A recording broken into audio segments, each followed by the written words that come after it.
Bonjour à tous et aujourd'hui on se retrouve donc pour une nouvelle vidéo sur les outsiders de cet euro. En effet, dans chaque compétition il y a toujours des surprises. C'est ce dont je vais vous parler aujourd'hui. Donc l'euro arrive à grands pas, donc j'ai décidé de sélectionner 4 équipes qui sont pour moi capables de créer la sensation. Tout d'abord la Suisse, cette équipe possède des avantages, des forces mais a aussi des gros défauts.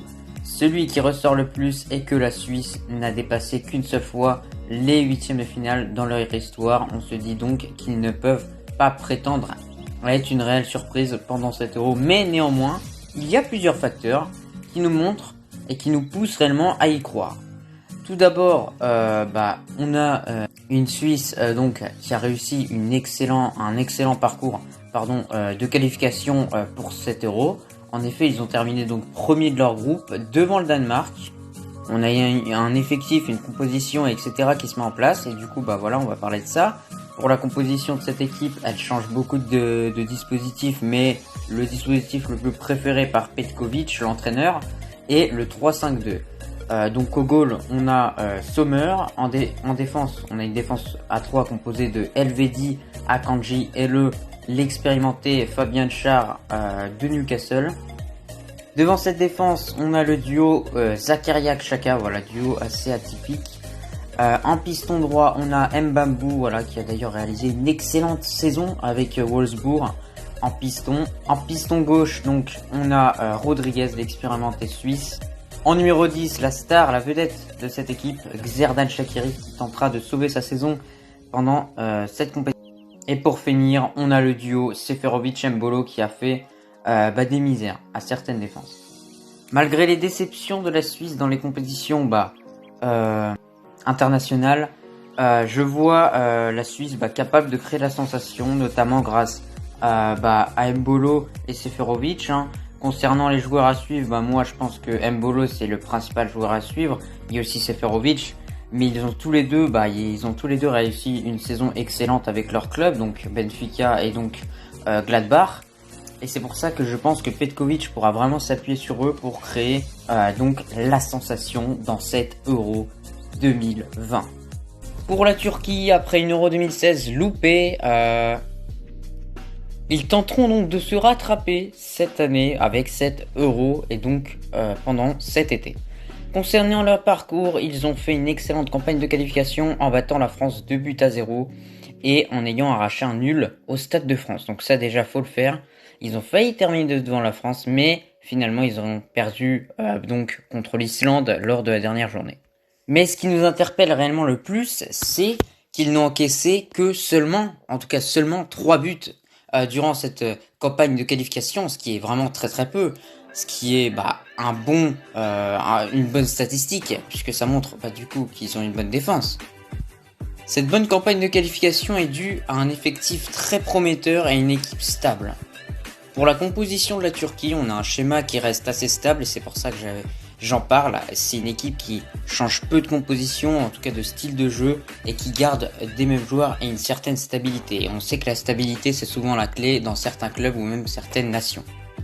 Au goal, on a donc Shakir qui tourne parfois avec Gonuk, Donc les défenseurs centraux qui ont seulement encaissé 3 buts avec le gardien et les latéraux, c'est tout simplement Demiral et Soyuncu.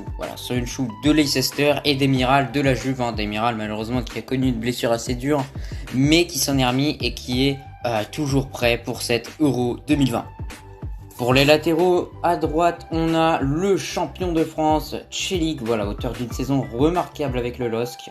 Et à gauche, Umut Meras. Pour la défense à 4.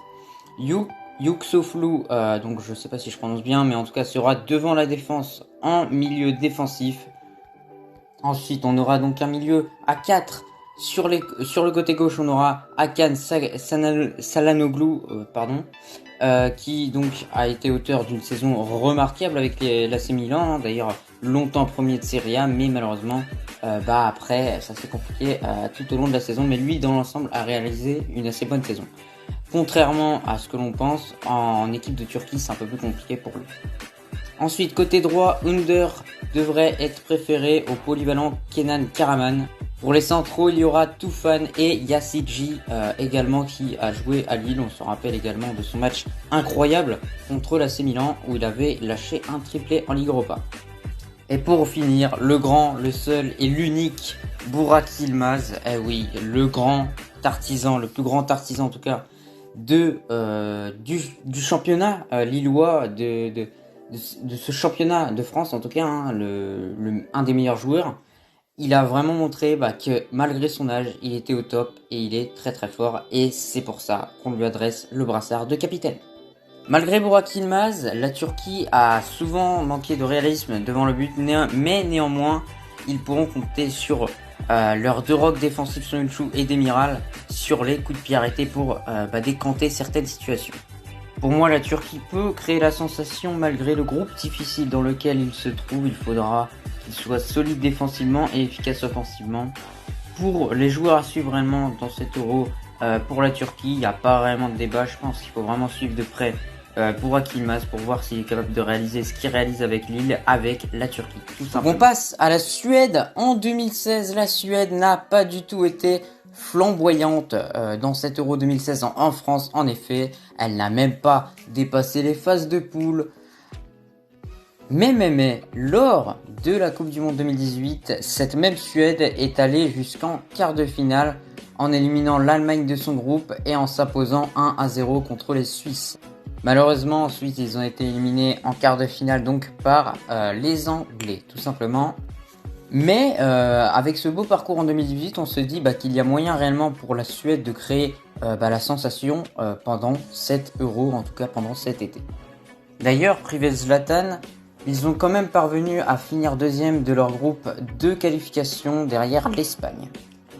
La principale force de cette équipe de la Suède est qu'il y a une réelle stabilité dans l'équipe. Concernant la composition la plus utilisée est en 4-4-2. Il faut savoir que le 4-4-2 est une compo qui permet de changer beaucoup de fois de dispositif, par exemple sur des phases défensives ou sur des transitions offensives. C'est une compo polyvalente, tout simplement. Au goal, on retrouve l'expérimenté Olsen. Juste devant lui, la charnière centrale sera composée de Lindelof, le défenseur de Manchester United, et Helander. Pour les latéraux, on aura deux soldats de Jan Andersen, l'entraîneur suédois. Donc on aura pour les latéraux, on aura Lustig et Augustinsson. Au milieu de terrain, on aura Olsson et Larsson, voilà. Sur les côtés, on aura donc Forsberg à gauche et Quaison en milieu droit. En attaque, le serial buteur de la Real Sociedad, Isaac, puis la pépite turinoise Kulusevski. Donc voilà pour l'attaque et pour la composition en général. On remarque dans cette composition, il y a beaucoup d'individualités très fortes. Les deux qui ressortent le plus sont Isaac et Forsberg. Isaac fait partie grandement des joueurs à suivre durant cet Euro. Sa vitesse et son efficacité peuvent faire très très mal à certaines défenses. En 2016, le Danemark ne s'est pas qualifié pour l'Euro en France. Par contre, en 2018, ils ont réussi à aller en 8e de finale, mais se sont fait éliminer par les vice-champions, la Croatie. Cet été, les Danois tenteront le challenge de chaque outsider, créer la sensation. Les Danois, qui ont terminé deuxième de leur groupe de qualification, ont eu chaud jusqu'au bout. Ils ont été suivis de près par l'Irlande. Ils ont finalement réussi à se qualifier. Leur attaque a marqué beaucoup de buts. On en compte 23 au total. Néanmoins, plusieurs supporters danois remarquent une grande pauvreté dans le jeu. Pourtant, le Danemark semble suffisamment armé pour créer une surprise. En effet, les hommes de Euride possèdent plusieurs armes fatales, comme par exemple sur les coups de pied arrêtés. Skov, Eriksen, Shaun ou encore Was sont tous des excellents tireurs de coups de pied arrêtés. Donc sur les coups francs, on peut se dire que ça peut être le danger pour chaque équipe qui les affronteront. Pour la composition, au goal, on a donc Schmeichel. Devant lui, on retrouve une défense assez solide avec Christensen et Kjær. Parfois, c'est Vestergaard qui est préféré à Christensen, mais ça dépend. Voilà, c'est à Euride de faire son choix. En défenseur droit, on a Daniel Vaz, donc le joueur de Valence.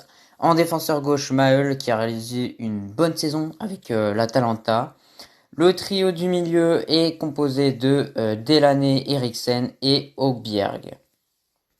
Et pour finir, le trio d'attaque est composé de Poulsen, Dolberg et Braithwaite. Je pense que cette équipe peut possiblement faire quelque chose cet été grâce à son bon effectif. Concernant les joueurs à suivre, je choisirais qu'il faut suivre de près Youssouf Poulsen, lui qui a réalisé une excellente saison avec Leipzig.